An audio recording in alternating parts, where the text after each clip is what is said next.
वासुदेवाय नमः। ओम नमो भगवते वासुदेवाय नमः। ओम नमो भगवते वासुदेवाय नमः। ओम नमो भगवते वासुदेवाय नमः। ओम नमो भगवते वासुदेवाय नमः। ओम नमो भगवते वासुदेवाय नमः। जय सत्यनारायण भगवान की व्रत कथा।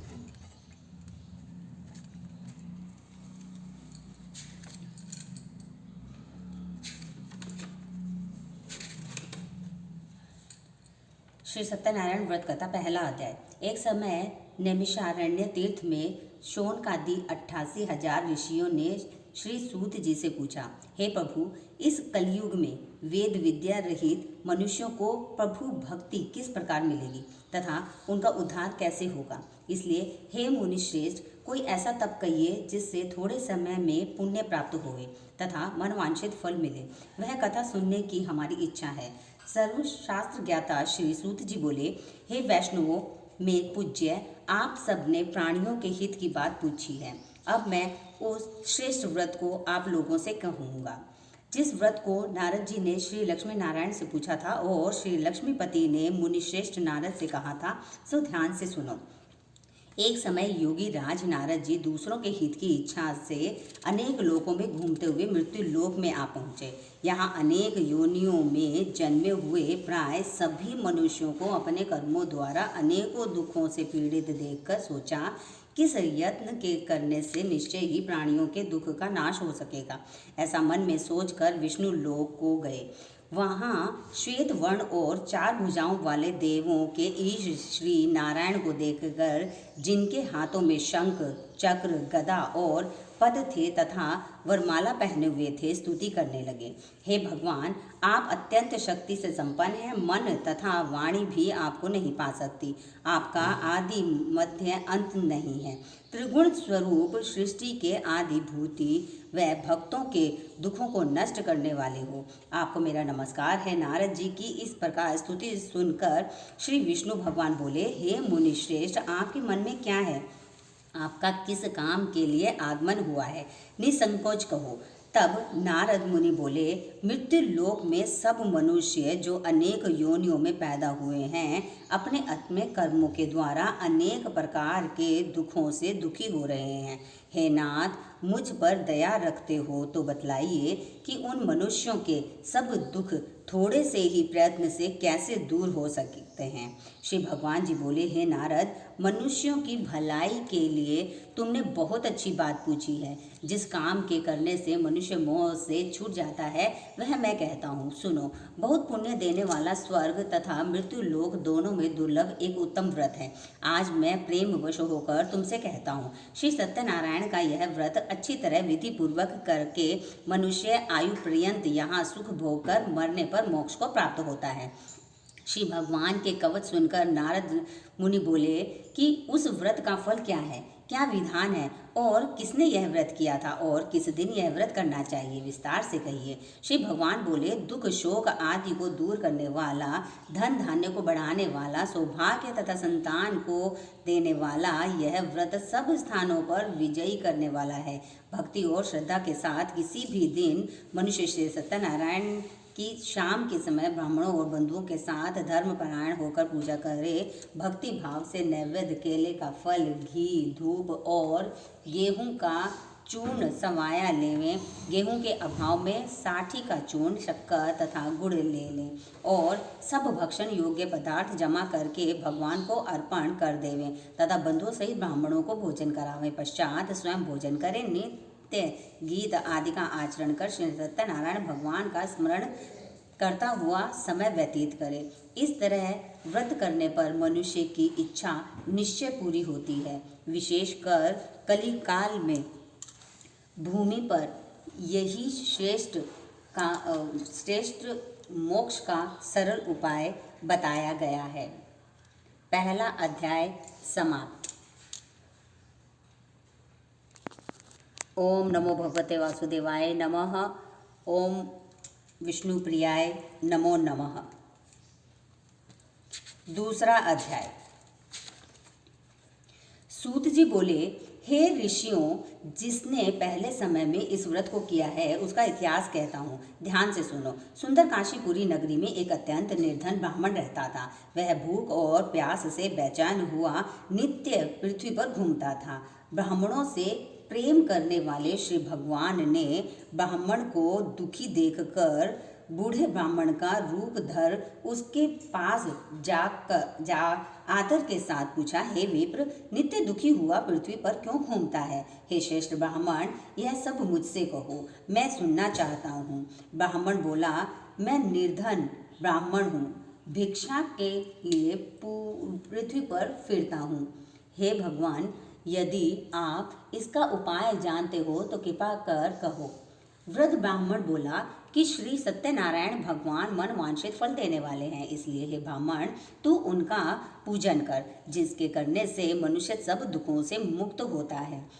ब्राह्मण को व्रत का सारा विधान बतलाकर बूढ़े ब्राह्मण का रूप धारण करने वाले श्री सत्यनारायण भगवान अंतर्ध्यान हो गए।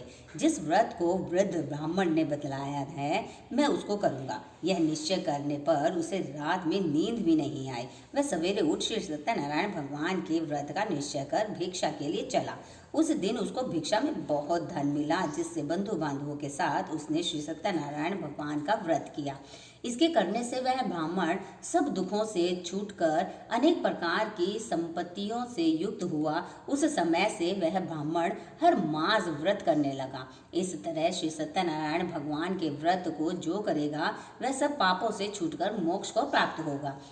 आगे जो पृथ्वी पर श्री सत्यनारायण का व्रत करेगा वह मनुष्य सब दुखों से छूट जाएगा। इस तरह नारद जी को श्री सत्यनारायण का कहा हुआ यह व्रत मैंने तुमसे कहा। हे विप्रो, मैं अब और क्या कहूँ? ऋषि बोले, हे मुनिवर, संसार में इस ब्राह्मण से सुनकर किस किसने इस व्रत को किया है, हम वह सब सुनना चाहते हैं। इसके लिए हमारे मन में श्रद्धा है।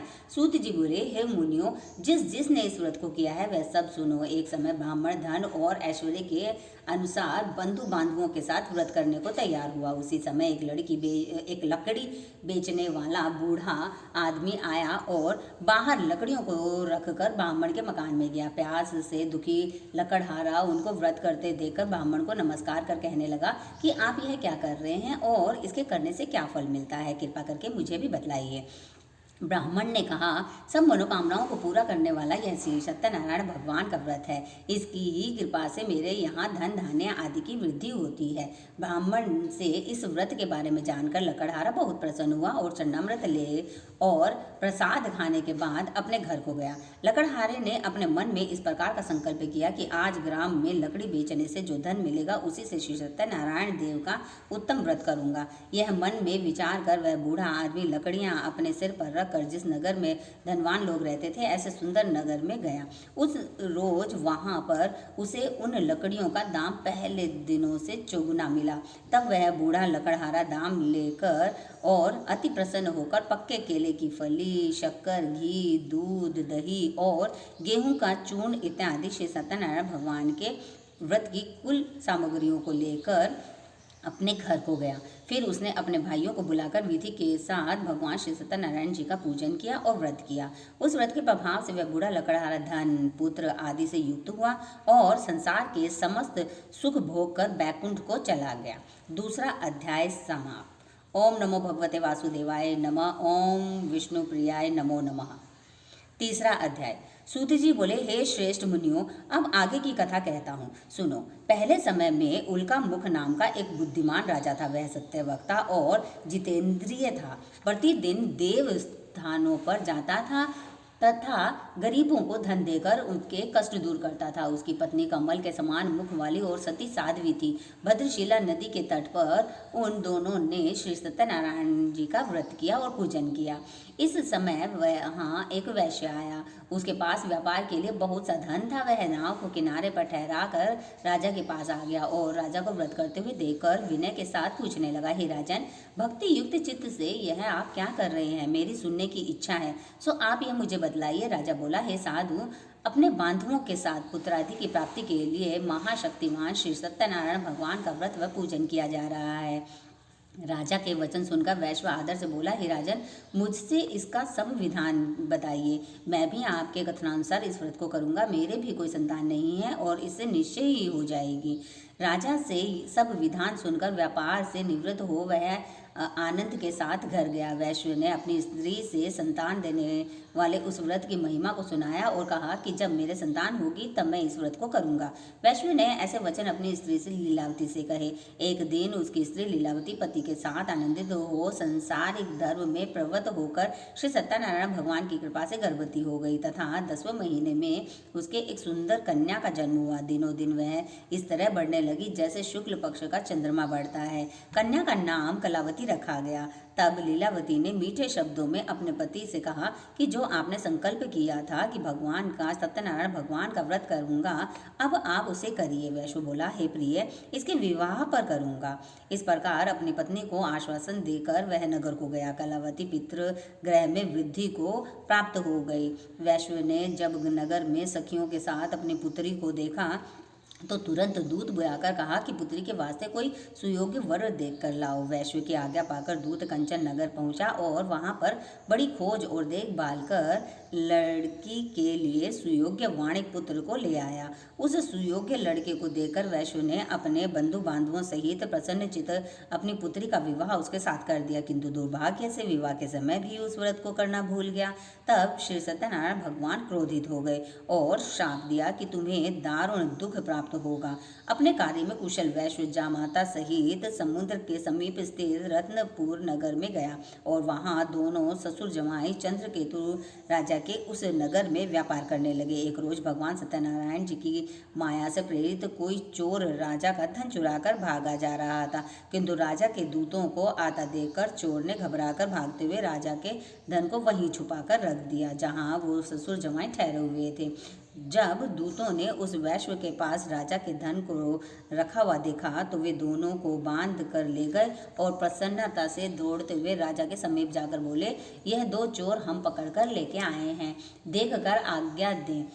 तब राजा की आज्ञा से उनको कठोर कारावास में डाल दिया गया और उनका सब धन छीन लिया। श्री सत्यनारायण भगवान के श्राप द्वारा उनकी पत्नी भी घर पर बहुत दुखी रहने लगी और घर पर जो धन रखा था चोर चुरा कर ले गए। शारीरिक व मानसिक पीड़ा तथा भूख प्यास से अति दुखित हो अन्न की चिंता में कलावती एक ब्राह्मण के घर गई। वहां उसने श्री सत्यनारायण भगवान का व्रत होते हुए देखा। फिर कथा सुनी तथा प्रसाद ग्रहण कर रात को घर आई। माता ने कलावती से कहा, हे पुत्री, अब तक कहाँ रही? वह तेरे मन में क्या है? कलावती बोली, हे माता, मैंने एक ब्राह्मण के घर श्री सत्यनारायण भगवान का व्रत देखा है। कन्या के वचन सुनकर लीलावती भगवान के पूजन की तैयारी करने लगी। लीलावती ने परिवार और बंधुओं सहित श्री सत्यनारायण भगवान का पूजन किया और वर मांगा कि मेरे पति और दामाद शीघ्र घर आ जावे। साथ ही प्रार्थना की कि हम सबका अपराध क्षमा करें। श्री सत्यनारायण भगवान इस व्रत से संतुष्ट हो गए और राजा चंद्रकेतु को स्वप्न में दर्शन देकर कहा, हे राजन, दोनों वैश्व को प्रातः ही छोड़ दो और उनका सब धन जो तुमने ग्रहण किया है वह उन्हें वापस दे दो, नहीं तो मैं तेरा धन राज्य पुत्र आदि सब नष्ट कर दूंगा।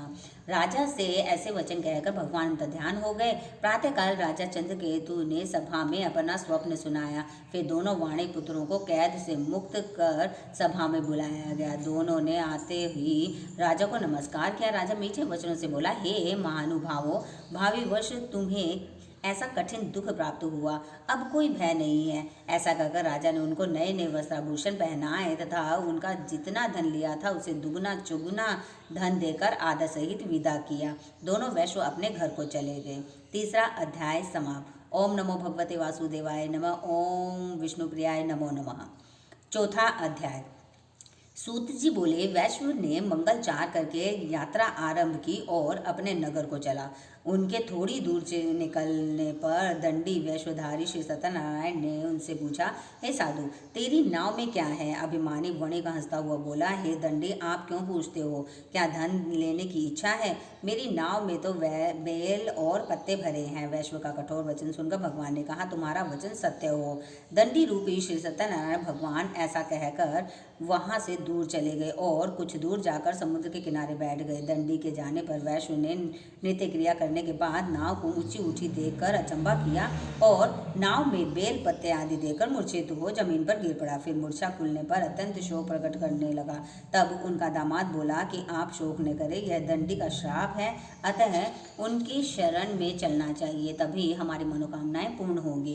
दामाद के वचन सुनकर वह दंडी के पास पहुंचा और अत्यंत भक्ति भाव से नमस्कार करके बोला, मैंने जो आपसे असत्य वचन कहे थे उनको आप क्षमा करें। ऐसा कहकर महान शोकातुर हो रोने लगा।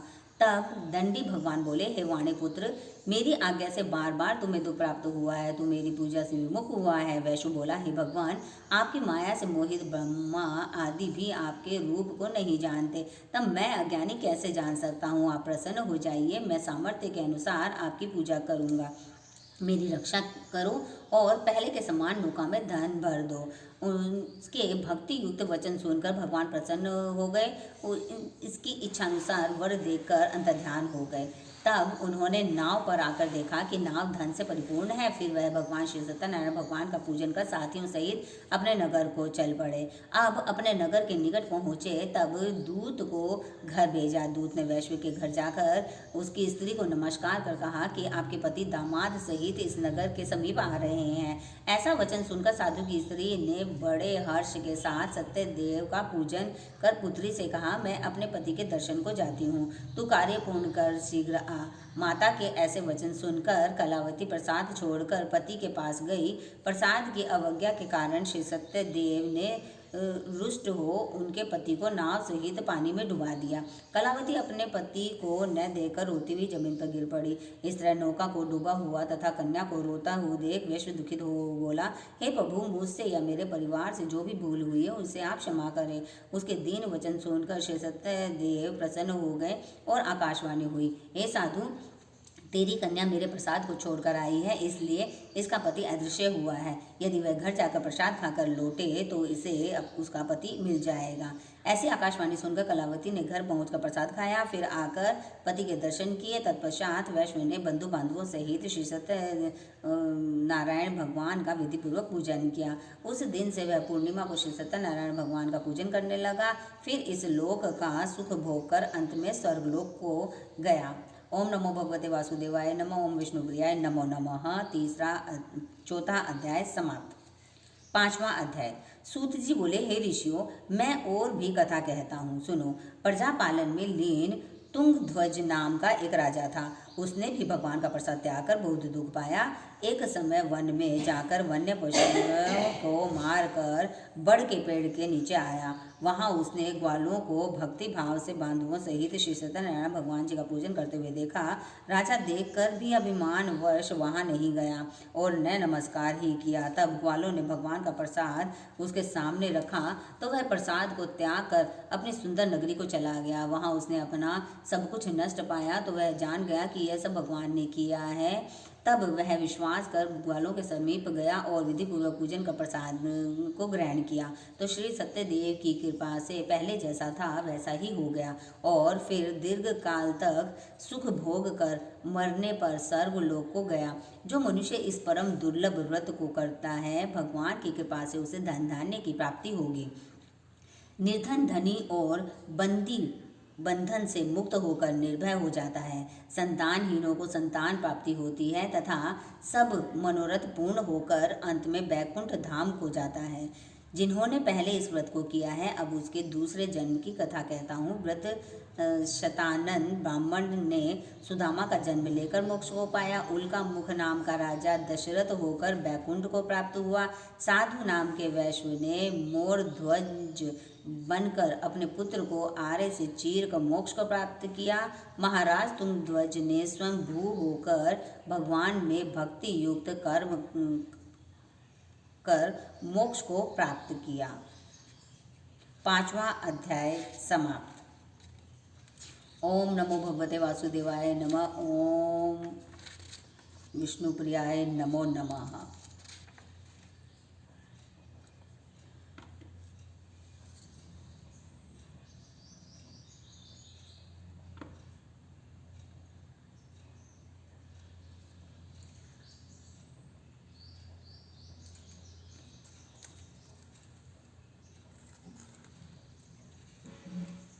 ओम नमो नमः।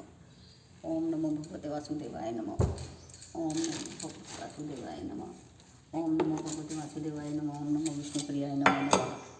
ओम विष्णुप्रियाय नमो नमः। ओम नमो भगवते वासुदेवाय नमः। ओम विष्णुप्रियाय नमो नमः। ओम नमो भगवते वासुदेवाय नमः। ओम विष्णुप्रियाय नमो नमः। ओम नमो भगवते वासुदेवाय नमः। ओम विष्णुप्रियाय नमो नमः।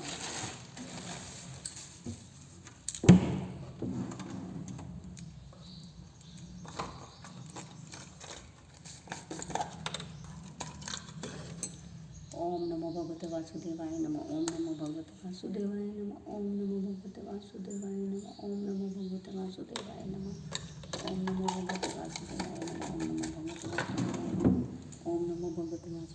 नमः।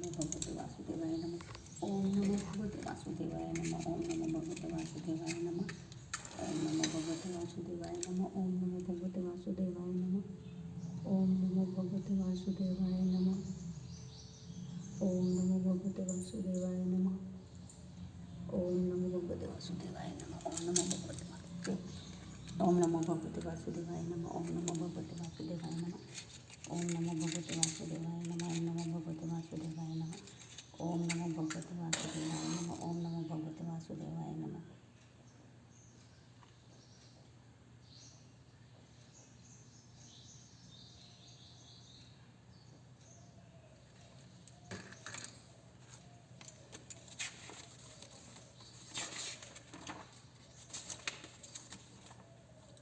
आरती श्री सत्यनारायण भगवान की।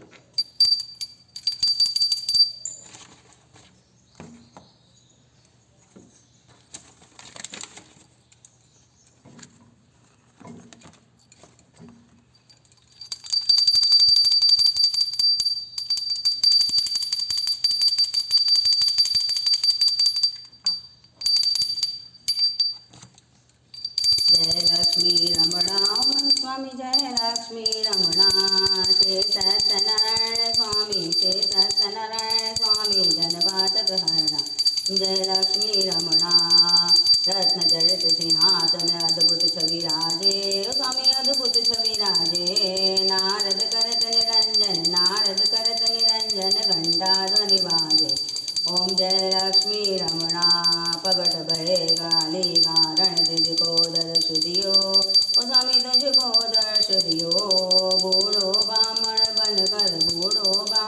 बनकर कंजन महल दियो ओम जय लक्ष्मी रमणा दुर्बल दील की रात ने जिन पर कृपा करी ओ स्वामी जिन पर कृपा करी चंद्रचूड़ एक राजा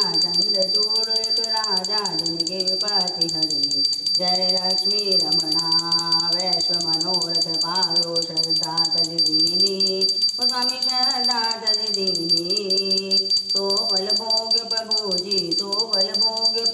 जी गिर सूती कीनी जय लक्ष्मी रमणा भाव भक्ति के कारण छिन छिन रूप धरियो स्वामी छिन छिन रूप धरियो श्रद्धा धारण कीने तिनके काज सरियो ओम जय लक्ष्मी रमणा ग्वाल बाल संग राजा वन में भक्ति करी ओ स्वामी वन में भक्ति करी मनवांछित बल दीनो दीन दयाल हरि जय लक्ष्मी रमणा चढ़त प्रसाद सवायो कदली फल मेवा ओ स्वामी कदली फल मेवा धूप दीप तुलसी से राज सत देवा ओम जय लक्ष्मी रमणा जय लक्ष्मी श्री सत्यनारायण जी की आरती जो कोई नर नारी गावे ओ स्वामी जो कोई जन गावे कहत शिवानंद स्वामी सुख संपत्ति पावे ओम जय लक्ष्मी रमणा स्वामी जय लक्ष्मी रमणा श्री सत्यनारायण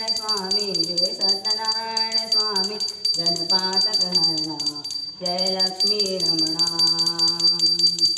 श्री सत्यनारायण भगवान की जय हो। आरती श्री जगदीश्वर जी की। ओम जय जगदीश हरे ओ स्वामी जय जगदीश हरे भक्त जनों के संकट दास जनों के संकट तन में दूर करे। ओम जय जगदीश हरे। जो जावे बल पावे दुख बिन से मन का। ओ स्वामी दुख बिन से मन का। सुख संपत्ति घर आवे सुख संपत्ति घर आवे। कष्ट मिटे धन का। ओम जय जगदीश हरे। माता पिता तुम मेरे शरण गहूँ मैं किसकी। ओ स्वामी शरण गहूँ मैं किसकी। तुम बिन और न दूजा बबू बिन और न दूजा। ते करूँ मैं जिसकी। ओम जय जगदीश हरे। तुम पूर्ण परमात्मा तुम अंतर्यामी। ओ स्वामी तुम अंतर्यामी। पार ब्रह्म परमेश्वर पार ब्रह्म परमेश्वर तुम सबके स्वामी। ओम जय जगदीश हरे।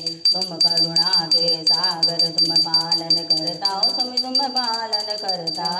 मैं सेवक तुम स्वामी मैं सेवक तुम स्वामी। कृपा करो वरदान। ओम जय जगदीश हरे।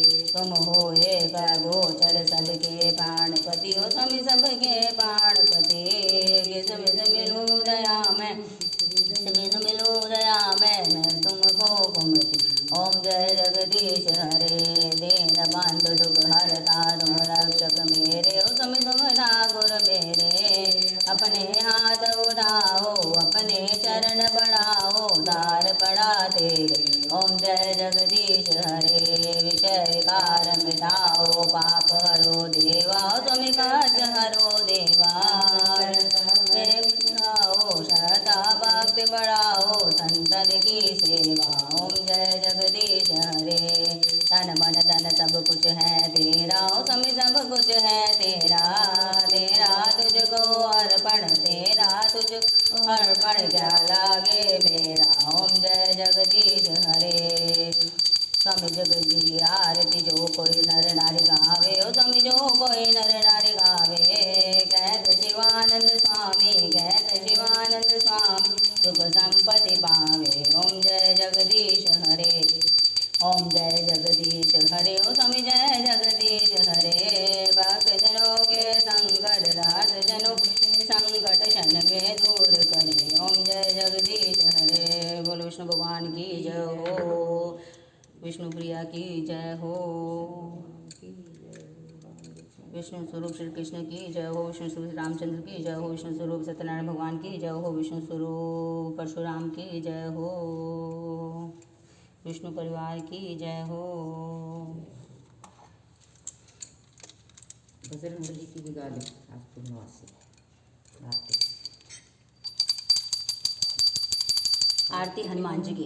आरती की जय हनुमान लला की। दोष दनन रघुनाथ कला की। जाके बल से गिरवर कापे रोग दोष जग निकट न जाके। अंजनी पुत्र महाबलदाई संतन के बहुजता सहाय।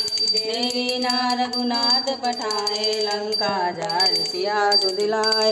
लंका से कोट समुद्र सिखाए जात पवन सुत बार न लाए। लंका जारे असुर संहारे सिया राम जी के काज संवारे। लक्ष्मण मूर्छित पड़े सकारे आन सजीवन प्राण उबारे। कैटी बताल तोरी अमकारे अहि रावण की भुजा उखारे। बाएं भुजा सुर दल मारे दहिन भुजा सब संत उजारे। सुर नर मुनि जन आरती उतारे जय जय जय हनुमान उजारे। डाल कपूर लछाई आरती करतन जना माई। जो हनुमान जी की आरती गावे बैसी वैकुंठ परम पद पावे। लंका विध्वंस की आर गुराई तुलसीदास स्वामी जी की आरती गावे। ओम जगत बली की जय हो। जय सालासर बालाजी की जय। मेहंदपुर बालाजी की जय। छपुर बालाजी की जय हो। सब देवता की जय। बाजी धीरे करो बत्ती डूब जाएगी। यदि मैं धीरे धीरे कराई। जय हो भगवान सतीश की हो। देवी देवता की जय हो। कोटि कोटि प्रणाम करम भगवान कोटि कोटि प्रणाम। जय हो। ओम नमो भगवते वासुदेवाय नमः। ओम विष्णुप्रियाय नमो नमः।